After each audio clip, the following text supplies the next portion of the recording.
Assalamu alaikum, honorable assistant, doctors and PhD students. I'm glad to be here with you in the first international conference of chemical matters and environment, ALGERIA. My name is Asma Missoum. I'm PhD student in University of Bishar and a member in a laboratory of physics and semiconductor devices. I'm going to present my work, which is about phosphomolar fraction impact on transition energy and optical gain using ENGSP 1.55 micrometer quantum laser for the application. So I'm going to start my work with an outline which is contain an introduction. I'm going to give you the aim of our work, describe our study structure and theoretical model, having some results, we're gonna discuss it, and finally a small conclusion. As an introduction, you already know that 3-5 semiconductors are one of the most used semiconductor in optical devices. So we are going to use the quantum well ENGSP on ENGSP multi-quantum well laser structure for 1.55 micrometer. The multi-quantum well laser has a very low threshold current density. It has a high coupling efficiency into optical fiber and low attenuation dispersion for optical fiber application. We propose the integration of laser on silicon substrate. It has many advantages, such as ultra-compact photonic integration, circuit, and application in the cathodes. Our aim is the study of effect of phosphor concentration on transition energy and optical gain. For the quantum well, taking the phosphor concentration as 0 or 0.01, small concentration of the phosphor, adding small concentration of phosphor. Our study structure is a schematic energy band diagram presenting the quantized energy level,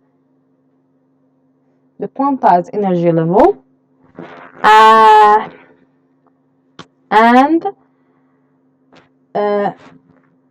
representing the discontinuities delta EC and delta EV and transition energy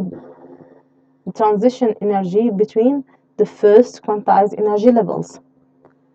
This model is quantum well structure based on ENGSP as barrier for the EG energy gap energy is 1 electron volt. The barrier is fixed for 1 electron volt, but the we are taking two structure for a small concentration, adding concentration of phosphor, and for zero concentration of phosphor. This is a general describing of our model, which is a band model for the quantum well structure, multi-quantum well material system using EMP as cladding and SE as a substrate. So, for our theoretical model, we are using the Makino formula or parabolic band model described by Makino. We note that this one, the figure 3, this equation 1 is the exact solution for the eigenvalue equation.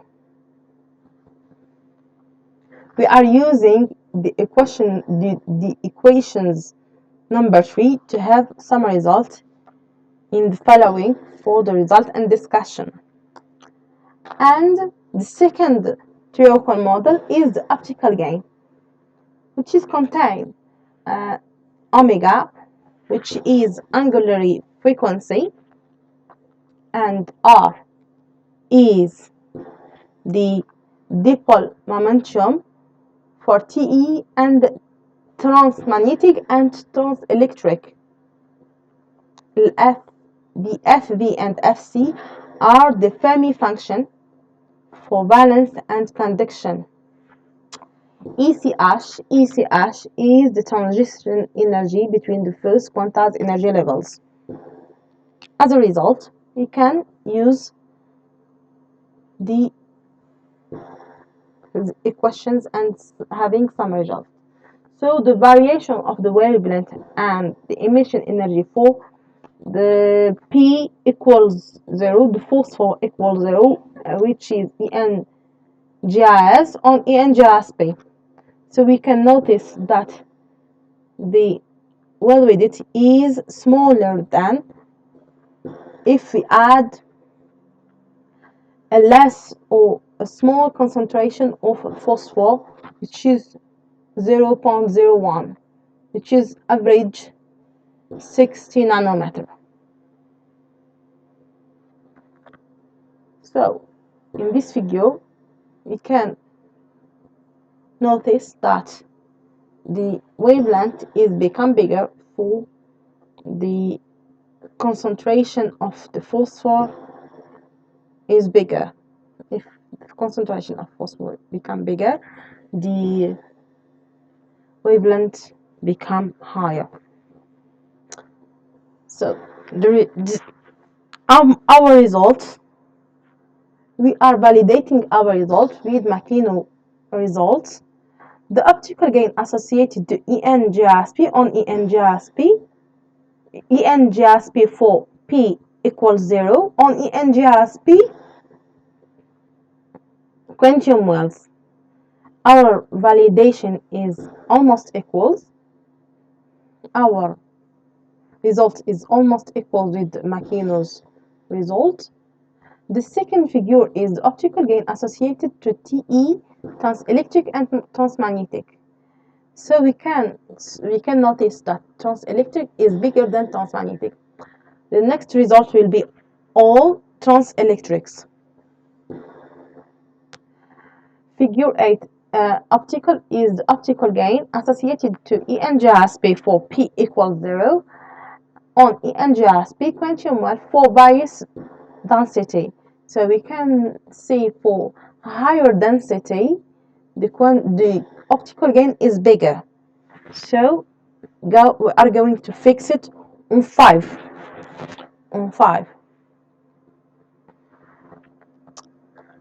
The second figure is the optical gain 2 for the phosphor equals 0, or almost of the figures is for phosphor equals 0 for various wavelengths. So we can see that the optical gain is high concentration for W equals 70 angstrom.